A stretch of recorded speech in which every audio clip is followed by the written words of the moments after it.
নমস্কার, নিউজ 18 বাংলায় আপনাদের সকলকে স্বাগত। আপনাদের সঙ্গে আমি সোনিয়া। ঘড়ির কাঁটায় ঠিক দুপুর 12টা মানে এই সময় খবর দিনভরের শুরুতেই আজ একটু বর্ধমানের দিকে আমরা নজর রাখবো। কেন নজর রাখবো তার কারণ বর্ধমান শহরে গুলি চললো, 4 থেকে 5 রাউন্ড গুলি চলেছে বলে দাবি। কিন্তু কেন এই গুলি চললো, কি অভিযোগ উঠে আসছে? একটা পুকুর ভরাট, সেই পুকুর ভরাট নিয়ে ঝামেলা, আর তার থেকে গুলি চললো বলে অভিযোগ। ঠিক কি ঘটেছে আরো ডিটেইল আপডেট দিতে পারবে শরদিন্দু রয়েছে আমার সঙ্গে। শরদিন্দু, পুকুর ভরাট নিয়ে ঝামেলা, কাদের সঙ্গে কাদের ঝামেলা? এই যে 4 থেকে 5 রাউন্ড গুলি চললো বলে দাবি, কারা চালালো, কাদের বিরুদ্ধে অভিযোগ, এক্স্যাক্টলি কি হয়েছে, কি ব্যবস্থা নেওয়া হয়েছে? দেখো, বর্ধমান পৌরসভার 18 নম্বর ওয়ার্ডের গোলাহাট এলাকার ঘটনা এবং ব্যবসায়ী সাবির আলী তার বাড়ি থেকে এই গুলি চালানো হয় বলে অভিযোগ। এবং যেটা হয়েছে যে তাদের অভিযোগ যে তাদের বাড়িতে প্রায় 200-300 লোক তারা আক্রমণ করে এবং তাদের অভিযোগ যেটা তারা সে কাউন্সিলর প্রদীপ রহমানের লোকেরা তাদের বাড়িতে আটক করে, ভাঙচুর চালায়, বাড়ির লোকেদের মারধর করে। তখনই বাড়ির সিকিউরিটি গার্ড তিনি শূন্যে 1 রাউন্ড গুলি চালান। যদিও কাউন্সিলর প্রদীপ রহমান তার অভিযোগ যে এই সাবির আলী একটা পুকুর ভরাট করছিলেন এবং সেই পুকুর ভরাটের বিরুদ্ধে এলাকার বাসিন্দারা থানায় লিখিত অভিযোগ জানান এবং তারপরই তিনি তার জেরেই তিনি মারধর করেন তার এক আত্মীয়কে, অর্থাৎ কাউন্সিলরের মামা। তিনি যখন বাড়ি ফিরছিলেন পার্টি অফিস থেকে তখন তাকে মারধর করা হয় এবং তখনই সেই খবর পেয়েই অনেকে সেখানে যান এবং তাদের লক্ষ্য করে 4-5 রাউন্ড গুলি চালানো হয়। এবং এই যে গুলি চালানোর ঘটনা, স্বাভাবিকভাবেই এলাকায় একটা আতঙ্ক, উদ্বেগের পরিস্থিতি তৈরি হয়, একটা উত্তেজনার পরিস্থিতি তৈরি হয়। বর্ধমান থানার পুলিশ যে পরিস্থিতি সামাল দেয় এবং যেটা শেষ খবর পাওয়া পর্যন্ত জানা যাচ্ছে যে পুলিশ এখন পর্যন্ত দুপক্ষের দুজনকে এই ঘটনায় গ্রেপ্তার করেছে। বেশ, অবশ্যই নজর থাকবে। কোনো কনস্ট্রাকশন এখানে আমরা কোনো কিছু করিনি। ওনাদের মেন সূত্রই হচ্ছে জায়গাটা দখল করব। 18 নম্বর ওয়ার্ডের প্রদীপ রহমান, ওদের ফ্যামিলি আমাদের বাড়িতে ভাঙচুর করে, হামলা করে, মারপিট করে। ওনের হাজব্যান্ডকে মেরেছে, আমাকে মেরেছে। আমাদের বাড়িতে একটা সিকিউরিটি গার্ড ছিল, ওকে মারতে গেছে। 200-250 লোক যখন জড়ো হয় পার্টি থেকে এখানে এসে, তখন আমাদের পুলিশ যে সিকিউরিটি গার্ড ছিল, গানম্যান ছিল, তিনি তখন একটা ফায়ার করেছিলেন, ফলস করেছিলেন। গুলি চলেছে। আমাদের যে লাইসেন্স যে গানম্যান, আমরা আগে থেকে ওনাদের ভয়েতেই আমরা রেখেছিলাম, উনি ফায়ার করেছিলেন, এয়ার ফায়ার করেছিলেন, ওটা ফলস। 200 লোক যখন চড়াও করে এখানে, আমরা তখন তো সেলফ ডিফেন্সের জন্য এটা করেছি। গেট আমাদের ভেঙে দিয়ে আমাদের প্রপার্টি ধ্বংস করছিল। একটা পুকুর ভরাটকে কেন্দ্র নিয়ে কিছুদিন ধরে একটু পাড়াতে একটু অশান্তি চলছে। পুকুরটা ভরাট করছিল সাবির আলীর ছেলে, ওর মেয়ে, এবং ওর হচ্ছে ওর শালা। পুকুর ভরাটটাকে যাতে অন্যদিকে মোড়টা ঘুরিয়ে নেওয়া হয়, সেইখানে ওখানে খেলা, ব্যাডমিন্টন খেলতে আমরা করবে। বাইরে থেকে লোক নিয়ে এসে হামলা চালাচ্ছে আর গুলি চালাচ্ছে, এলাকাবাসী আতঙ্ক আছে। আমরা এটাকে জবাব দিতে হবে সাবির আলীকে, যে ওনার বাড়ি থেকে কেন আজকে এখানে ফায়ারিং হলো। আমার মামাকে যখন মারধর করেছে, এবার মামা চিৎকার চেঁচামেচি করছে, তখন এলাকার লোক দৌড়ে গিয়ে বাঁচতে গেছে, তখন এবার গুলি চালাতে আরম্ভ করেছে, যাতে এলাকার লোক আর বাঁচিয়ে নিয়ে যায়। মামাকে মারাবার পুরাই টার্গেট ছিল যত সম্ভব। আমরা মানা করেছিলাম আমার ছেলেকে যে তুই এইটা ভরাট করতে আস না, বলছে আমার জায়গা, আমি যা খুশি করবো। আর পার্ক স্ট্রিটে যুবকের দেহ উদ্ধার হয়েছিল হোটেলে, খুনের অভিযোগ উঠে এসেছিল। এবার পার্ক স্ট্রিটের পর কসবাতেও একই রকম ঘটনা, যুবকের দেহ উদ্ধারের ঘটনা, খুনের অভিযোগ উঠে আসছে। এবং চার্টার্ড অ্যাকাউন্টেন্ট যার দেহ উদ্ধার হয়েছে, এখনো পর্যন্ত কি আপডেট পাওয়া যাচ্ছে? 3 জন নাকি রুম বুক করেছিলেন 2টো। আরো বিস্তারিত এই বিষয়ে জানাতে পারবে রনক রয়েছে আমার সঙ্গে, রনকের কাছ থেকে জানবো। রনক, আগে জানতে চাইবো যে ঠিক কি ঘটেছে, এখনো পর্যন্ত কি অভিযোগ উঠে আসছে? দেখে একেবারেই গত পরশু রাত 8:30 নাগাদ কসবার এই হোটেলে আদর্শ রসলকার এবং একজন তরুণী, আরও একজন যুবক এসে ওঠে এবং আদর্শ রসলকার নামেই অনলাইনের একটি হোটেল বুকিং অ্যাপ থেকে 2টি রুম বুক করা হয়। প্রথম রুমে আদর্শ রসলকার প্রবেশ করে এবং সিসিটিভি ফুটেজে যেটা দেখা গেছে, তার কিছুক্ষণ পরেই তরুণী এবং তার সঙ্গে থাকা যুবক তাদের পাশের রুম থেকে এসে আদর্শ রসলকার রুমে তারা প্রবেশ করে। ঠিক রাত 1টা-1:30 নাগাদ সেই রুম থেকে তরুণী এবং সেই যুবক বেরিয়ে হোটেলের বাইরে দিয়ে করিডোর থেকে ঠিক কসবার থানার দিকে আসার যে রাস্তা, সোজা রাস্তা ধরে হেঁটে চলে আসে। পরের দিন সকালে অর্থাৎ গতকালকে যখন 12:30টার পর হোটেল চেক আউট টাইমে হোটেল কর্মীরা গিয়ে সেই আদর্শ সোশ্যালকার রুমে নক করেন, রুমের দরজা হালকা করে ভেজানো ছিল এবং সেখানে ঢুকে তারা দেখেন যে আদর্শ সোশ্যালকার নগ্ন অবস্থায় মেঝেতে পড়ে রয়েছে, তার পা বাঁধা রয়েছে এবং নাকে রক্ত রয়েছে। তারপরই পুলিশকে খবর দেওয়া হয়। কসবা থানার পুলিশ গতকালই দেহ উদ্ধার করে ময়নাতদন্তের জন্য পাঠিয়েছিল এবং গতকালই কলকাতা পুলিশের হোমিসাইড বিভাগ ঘটনাস্থলে আসে। জয়েন্ট সিপি ক্রাইম তিনি ঘটনাস্থলে আসে। ইতিমধ্যে পুলিশের যেটা প্রাথমিক অনুমান, এই চার্টার্ড অ্যাকাউন্টেন্ট অর্থাৎ আদর্শ সোশ্যালকারকে খুন করা হয়েছে, কিন্তু কারা খুন করলো প্রাথমিক সন্দেহ যাচ্ছে তার সঙ্গে যে দুজন হোটেলে এসেছিল, একজন তরুণী এবং সেই যুবক। ইতিমধ্যে সেই তরুণী এবং যুবকের খোঁজ চালাচ্ছে কসবা থানার পুলিশ। পুলিশ সূত্রে জানা যাচ্ছে সেই তরুণীর বাড়ি কালীঘাট। একেবারে রৌনক, সঙ্গে থাকো, আরো ডিটেইল আপডেট নেব তোমার কাছ থেকে, সঙ্গে থাকো।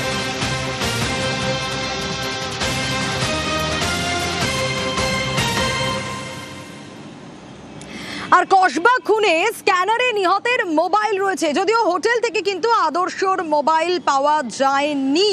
আরো ডিটেইল আপডেট জানাতে পারবে রৌনক, রয়েছে আমার সঙ্গে। রৌনক, গতকাল দুপুর 2:41-এ ফোন অ্যাক্টিভ ছিল, কিন্তু তারপর আদর্শের ফোনটা পাওয়া গেল না। এখানে তো একটা বড় কনফিউশনের জায়গা তৈরি হচ্ছে এবং এই যে যারা দুজন তার সঙ্গে ছিল, যারা বেরিয়ে গেল, সেক্ষেত্রে আরো একবার একটু জানতে চাইবো তাদের কোনো রকম কোনো হদিশ?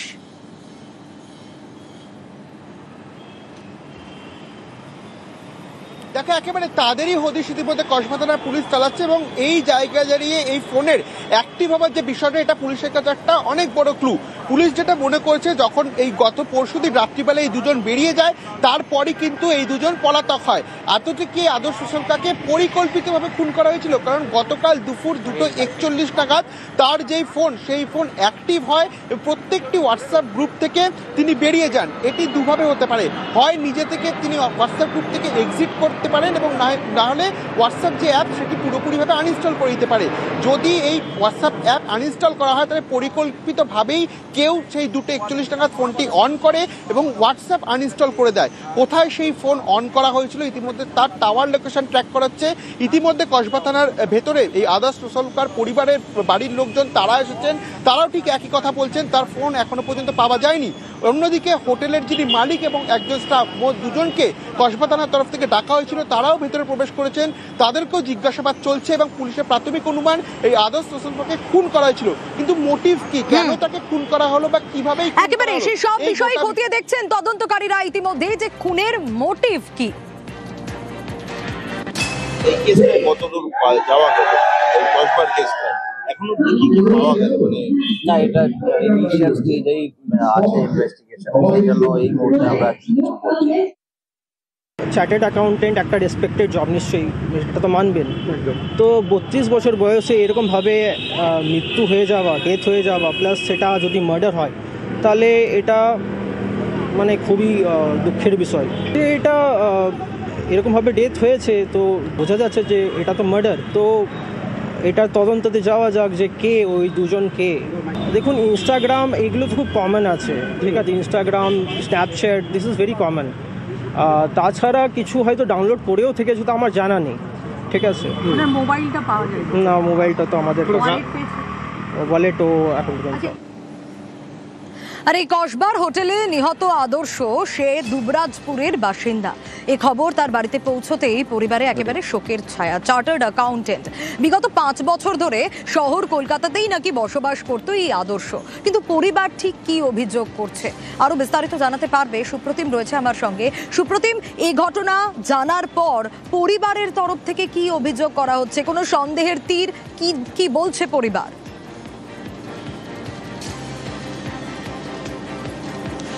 দেখো, এই যে ঘটনা জানা গেছে যে আদর্শ লোসালকার মৃত্যুর খবর পাওয়ার পরেই কিন্তু দুবরাজপুরে একটা শোকের ছায়া নেমে এসেছে। এবং তোমাকে বলে রাখি যে বিমল লোসালকার, যাদের কাপড়ের দোকান রয়েছে দুবরাজপুরের 13 নম্বর ওয়ার্ডে, এবং তিনি যেটা জানিয়েছেন যে গত 5 বছর ধরে এই আদর্শ কলকাতাতেই থাকতো এবং কলকাতার একটা ফ্ল্যাটে থাকতো এবং 3 জন বন্ধু মিলে সেখানে থাকতো। আর তার ছোটবেলাতে পড়াশুনো দুবরাজপুরে হলেও তারপর থেকে তার পড়াশুনো কলকাতাতেই। তবে এই যে ঘটনা গতকাল ঘটেছে, তারা কিন্তু যথেষ্টই বিস্মিত, কারণ তার আগের দিন রাত্রেবেলায় তাদের সঙ্গে আদর্শর কথা হয়েছিল। তখন জানিয়েছেন যে বাইক নিয়ে আলিপুরের দিকে যাচ্ছেন। তারপরে কিন্তু যোগাযোগ হয়নি এবং তারপরেই কিন্তু কসবা থানা দুবরাজপুর থানায় জানায় এবং দুবরাজপুর থানার তরফে তাদের পরিবারের সঙ্গে যোগাযোগ করা হয় এবং সেখানে বলা হয় যে আদর্শর দেহ উদ্ধার হয়েছে একটি গেস্ট হাউস থেকে। এই ঘটনায় কিন্তু তারা রীতিমতো রহস্যের মধ্যে পড়েছেন এবং এখান থেকে তাদের যে আত্মীয় স্বজনরা তারা ইতিমধ্যেই কলকাতায় গিয়েছেন এবং সেখানে তারা পুলিশের সঙ্গে কথা বলছেন কিভাবে কি হবে বা কিভাবে রহস্য কি বা তদন্ত কিভাবে চলছে সবটা নিয়ে কথা বলছে। তবে আদর্শের এই মৃত্যুতে কিন্তু দুবরাজপুরে তার বাড়ি সহ তার যে এলাকা সেখানে কিন্তু একটা শোকের ছায়া নেমে এসেছে।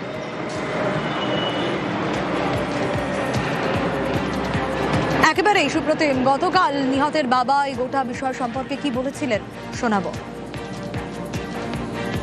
কলকাতায় পিডব্লিউসি অফিসে ও চাকরি করতো, চার্টার্ড অ্যাকাউন্ট ছিল। তো থানা থেকে খবর পেলাম যে ওর মার্ডার হয়েছে আর কসবা থানায় নাকি তার বডি আছে। কালকে রাত্রে ও বলেছিল যে আমি ওই নিউ আলিপুর সাইডে যাচ্ছি, বাইকে করে বেরিয়েছিল, ঠিক আছে। তারপর থেকে ওর সঙ্গে আর কোনো যোগাযোগ থাকতো বাংলো এভিনিউতে, 3টে বন্ধু মিলে থাকতো ওরা। ফিরলাম ব্রেকের পর, আর এবার নজর রাখবো জলপাইগুড়ির দিকে। ঠিক ব্রেকের আগে যে খবর দেখাবো বলেছিলাম, বাবার মৃত্যু, কিন্তু তারপরেও এসআইআর এর কাজ কিন্তু থেমে নেই। হ্যাঁ, বিএলও এসআইআর এর কাজ করছেন গুরু দশাতেও। যে ছবি আপনারা দেখতে পাচ্ছেন, এই ছবি কথা বলছে। শান্তনু রয়েছে আমার সঙ্গে, শান্তনুর কাছ থেকেই জানবো। শান্তনু, এরকম একটা পরিস্থিতিতে তিনি চাইলেই অব্যাহতি নিতে পারতেন, কিন্তু গুরু দশাতেও তিনি কাজ করছেন এসআইআর এর।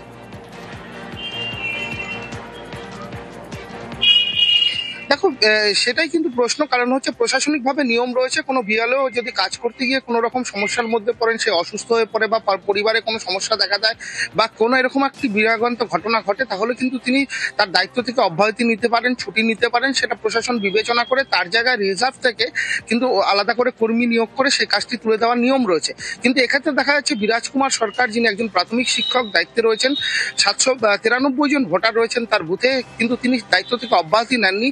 বাবার কাজ করার পাশাপাশি তিনি কিন্তু কাজ করে যাচ্ছেন, এসআইআর এর দায়িত্ব পালন করে যাচ্ছেন।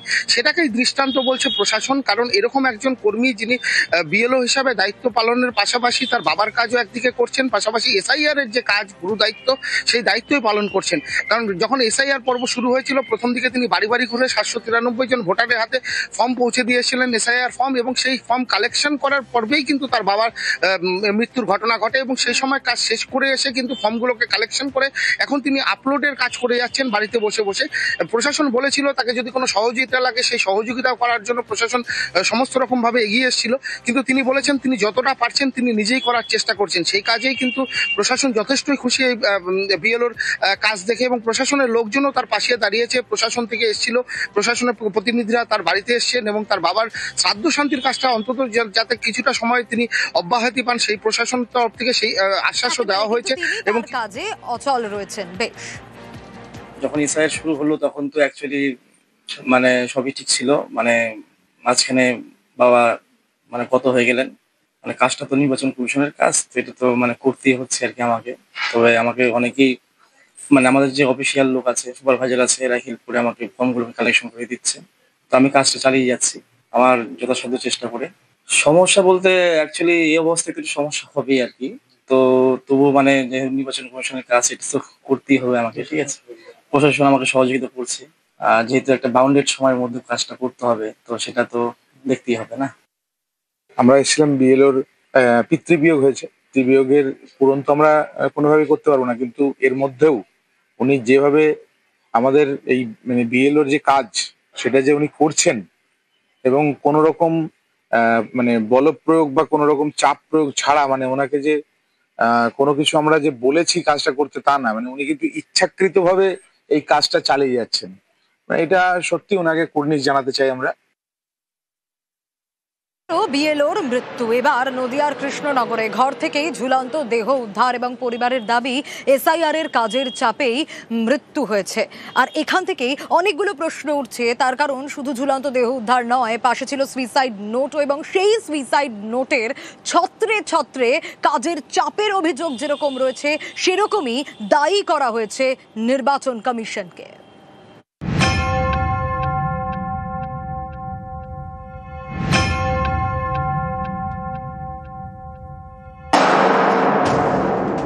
ঘর থেকে উদ্ধার বিএলওর ঝুলন্ত দেহ। মৃতের নাম রিঙ্কু তরফদার। পরিবারের দাবি, ঘর থেকে মিলেছে সুইসাইড নোট, তাতে লেখা এই পরিণতির জন্য নির্বাচন কমিশন দায়ী। নদিয়ার কৃষ্ণনগরের ষষ্ঠীতলা, এখানকার বাসিন্দা রিঙ্কু তরফদার। চাপড়ার বাঙালঝি স্বামী বিবেকানন্দ বিদ্যা মন্দিরের প্যারা টিচার। চাপড়া 2 নম্বর পঞ্চায়েত এলাকার 201 নম্বর বুথের বিএলও ছিলেন রিঙ্কু। শনিবার সকালে 3 তলার ঘর থেকে উদ্ধার হয় তার ঝুলন্ত দেহ। পরিবারের অভিযোগ, এসআইআর এর অতিরিক্ত কাজের চাপে আত্মহত্যা করেছেন রিঙ্কু। মানে এসে খাওয়া দাওয়া তো দূরস্থ নয়, আগে এসে ওই নিয়ে বসে পড়তো খাটের ওপরে। পাওয়ার সঙ্গে সঙ্গে আমি বিডিও কালেক্টরেতে গিয়েছিলাম, বিডিও অফিসে গিয়েছিলাম জমা দেওয়ার জন্য, যে আমার কাজ পারবো না বলে এবার লিখিত দিয়ে দিয়েছিলাম, দিয়ে উনি নেয়নি, দিয়ে কালেক্টরেতে পাঠিয়েছিল।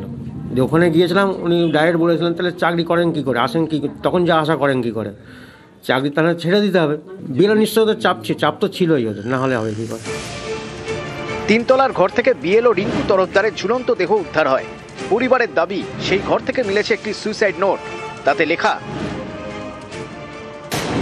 আমার এই পরিণতির জন্য নির্বাচন কমিশন দায়ী। কোনো রাজনৈতিক দলকে সমর্থন করি না, খুবই সাধারণ মানুষ, কিন্তু এই অমানসিক কাজের চাপ নিতে পারছি না।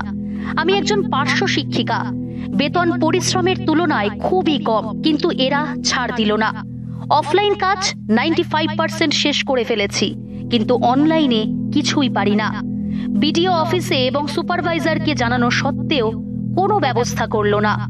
201 নম্বর পাটে কেউ ছিল না বলে আমায় কাজ চাপিয়ে দিল। পরে অন্য পাটের অনেককে অন্য পাটে বিএলও হিসেবে নিয়োগ করেছে। এখন সুখের সময়, কিন্তু এরা বাঁচতে দিল না। কাজটা অনেকের কথা শুনে রাখতে গেলাম, এখন মনে হচ্ছে ছেড়ে দেওয়াটাই ভালো ছিল। রেজিস্ট্রেশন হয়ে গেছে বলে ছেড়েও কাজ হতো না। ওনার বিএলও ডিউটি ছিল, কদিন ধরে উনি প্রেসারে ছিলেন, কিন্তু তার মধ্যেও যে এরকম হয়ে যাবে আমরা বুঝতে পারিনি। নির্বাচন কমিশনকেই দায়ী করেছেন। বিএলও থেকে চাপ দেওয়া হতো, উনি বলতো যে আমার চাকরি চলে যাবে, আমি কাজ ছেড়ে দিতে চাই, এত প্রেসার নিতে পারছি না, এভাবে উনি বলতেন। কৃষ্ণনগরে বুথ লেভেল অফিসারের মৃত্যুর ঘটনায় নদিয়া জেলা শাসকের থেকে রিপোর্ট চাইলেন রাজ্যের মুখ্য নির্বাচনী আধিকারিক। বুথ লেভেল অফিসারের মৃত্যুর কারণ জানতে চেয়েছেন। এর আগে জলপাইগুড়িতে এক বিএলওর মৃত্যু হয়েছে। এই ঘটনায় জলপাইগুড়ি জেলা শাসকের থেকে রিপোর্ট চেয়েছে কমিশন। জানা গিয়েছে সেই রিপোর্ট তারা পায়নি। এর মধ্যেই নদিয়ায় বিএলওর ঝুলন্ত দেহ উদ্ধার। নদিয়া থেকে সমীর রুদ্র, নিউজ 18 বাংলা। আর পশ্চিমবঙ্গে চলছে এসআইআর, আর বিএলওদের এক এক জায়গায় এক এক রকমের অভিযোগ। কোথাও কাজের চাপে বিএলও অসুস্থ হয়ে পড়ছেন, হাসপাতালে চিকিৎসাধীন, আর বেডে বসেই চলছে ডেটা এন্ট্রির কাজ। কোথাও আবার কাজের চাপে বিএলও বাড়িতে ফিরে হাউ হাউ করে কাঁদছেন।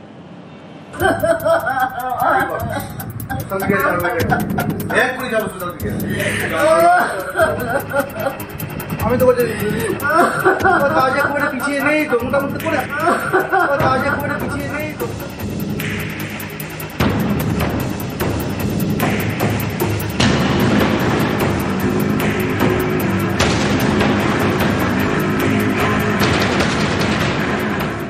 হাসপাতালের বেডে বসে ডেটা এন্ট্রি করছেন বিএলও। এ ছবি উত্তর দিনাজপুরের ইসলামপুরে। চোপড়ার বাসিন্দা মুস্তাফা কামাল চুটিয়াখোর গ্রাম পঞ্চায়েতের 188 নম্বর বুথের বিএলও। অভিযোগ, এসআইআর এর কাজের চাপে শনিবার সকালে অসুস্থ হয়ে পড়েন মুস্তাফা। তাকে ভর্তি করা হয় ইসলামপুর মহকুমা হাসপাতালে। অভিযোগ, কাজের চাপ এতটাই যে হাসপাতালের বেডে বসে ডেটা এন্ট্রির কাজ করেন।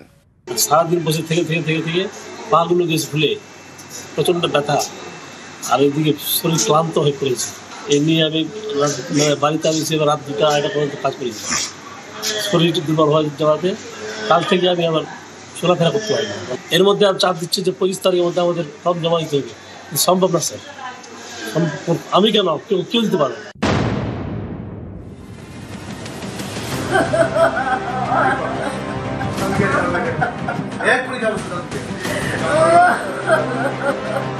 আমি তো বলছি কাজে করে পিছিয়ে নেই তো, মোটামুটি করেছে।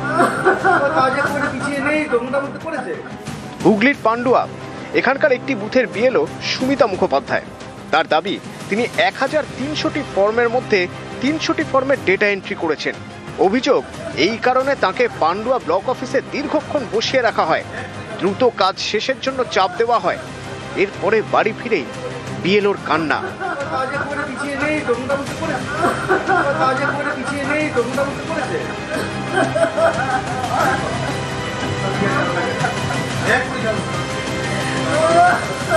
আমার কাজটা ডিলে হয়েছে এই কারণে আমি অ্যাডিশনাল বিএলও পরে পেয়েছি আপনাদের টেকনিক্যাল ফল্টের জন্য। আমার 10 বছর আগে থেকে অ্যাক্সিডেন্ট হয়েছিল, এই অ্যাক্সিডেন্টের পর থেকে কিন্তু আমার নিউরোসাইকিয়াট্রিস্টকে দেখাতে হয়, মেডিসিন নিতে হয়।